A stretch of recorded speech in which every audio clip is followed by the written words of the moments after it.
pause. On se retrouve tout de suite après.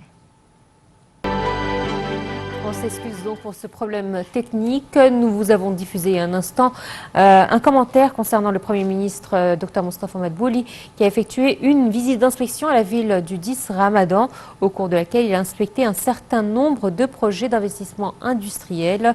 Et lors de cette visite, donc, il a fait des déclarations importantes que vous avez suivies à travers ce commentaire. On enchaîne avec cette tournée toujours qu'il a menée à une autre ville, celle de l'Arbour, où il a inspecté le projet de la fermeture sécurisée du couloir public de la paix. Un commentaire.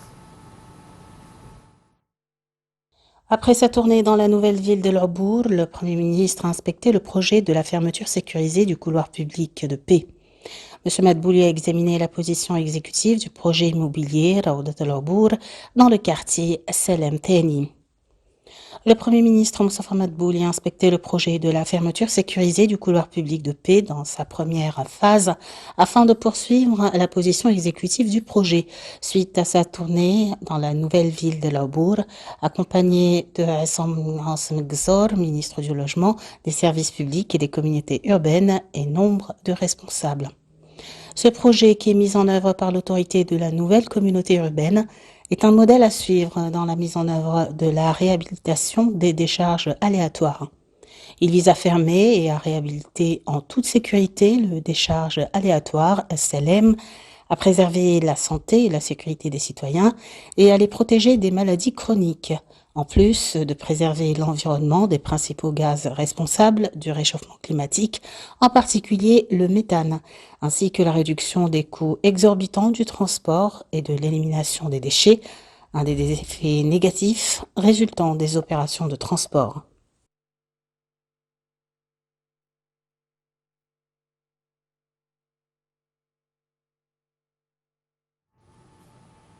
Et nous a rejoint par téléphone Dr Raouf Ghaffar, analyste politique, pour nous parler donc de cette visite importante du Premier ministre. Bonjour.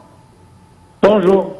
Alors, c'est vrai que c'est une visite importante. On a senti que c'était un petit peu aussi une mise au point qu'a voulu faire le Premier ministre par rapport à tout ce qui est dit dans la presse internationale et dans certaines émissions où on a misé sur le fait que l'Égypte ne serait pas apte à effectuer les versements de dettes qui étaient prévus. Et au final, le Premier ministre a rassuré avec des données sûres que l'Égypte avait mis au point une stratégie qui lui permettait d'être à jour dans ses versements de dettes.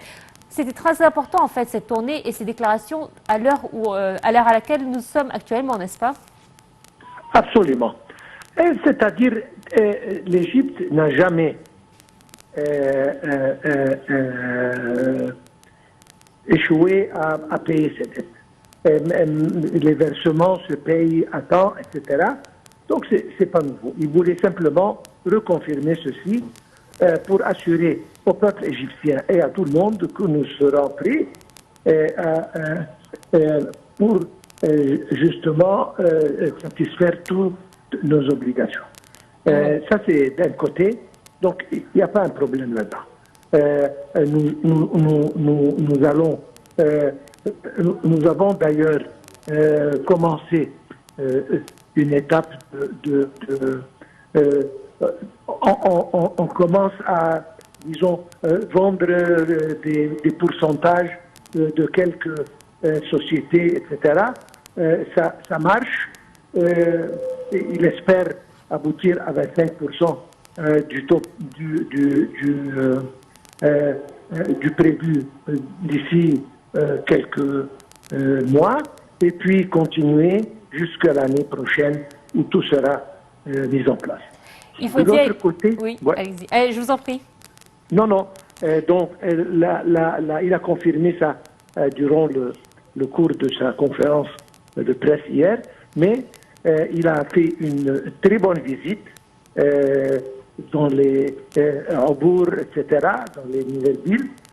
Il a visité une société de produits électroniques et d'autre part, il a visité encore des projets de logement.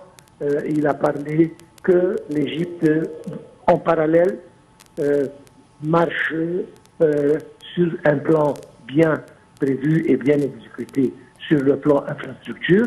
Et d'autre part, il a parlé de comment encourager les investisseurs et les hommes d'affaires et les entrepreneurs à investir plus et comment il faut justement discuter de temps à autre avec eux pour voir les défis qui peuvent se présenter, les problèmes qui peuvent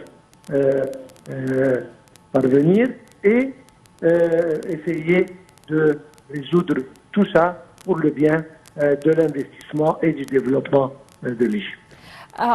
C'est vrai que le gouvernement a une stratégie claire, transparente, qui veut que le gouvernement soit au fur et à mesure transparent avec la population et lui dire la situation telle qu'elle est. On a l'impression quand même que le citoyen a une malinformation, il n'essaye pas de s'informer et de voir la situation dans laquelle nous nous trouvons au niveau international. C'est-à-dire que hier, par exemple, la France, qui est une des grandes économies mondiales, a vu sa note baisser par l'agence Fitch, ce qui nous prouve que cette crise économique, elle n'est pas uniquement locale, mais mondiale. Est-ce que malgré cela, vous sentez que les Égyptiens sont conscients de la situation? Oui et non. C'est-à-dire, il y a beaucoup d'Égyptiens qui ne sont pas concernés, mais maintenant, on commence à être de plus en plus conscients de ce qui arrive autour de nous. Nous savons tous, sans exception, que cette crise a atteint tout le monde. Ce n'est pas une chose locale, mais c'est une chose internationale. Commençons par l'Amérique, passons par l'Europe, et tous les autres pays ont souffert de ce qui arrive et des événements qui ont eu lieu, Covid et puis guerre entre l'Ukraine et la Russie. C'est-à-dire que ce sont des crises et des événements qui touchent tout le monde. Et ça, c'est bien compris.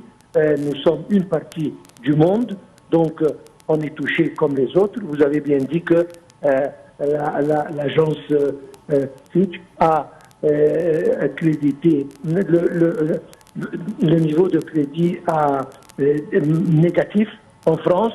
Et c'est un pays très industrialisé, donc c'est partout. Nous sommes conscients, notre gouvernement, notre président font tout ce qu'ils peuvent pour alléger un peu les répercussions de ces genres de crises. Jusqu'à présent, ça va très bien, et ils essayent fortement que cette crise, Inch'Allah, va passer, et qu'on va reprendre sur le plan économique tout ce qui nous a échappé durant les années qui ont suivi. Docteur Raouf Ghaffar, merci à vous d'avoir été des nôtres ce matin. C'est toujours un plaisir de vous avoir. Et nous poursuivons nos nouvelles avec celle-ci. Le Premier ministre japonais Fumio Kishida effectue une tournée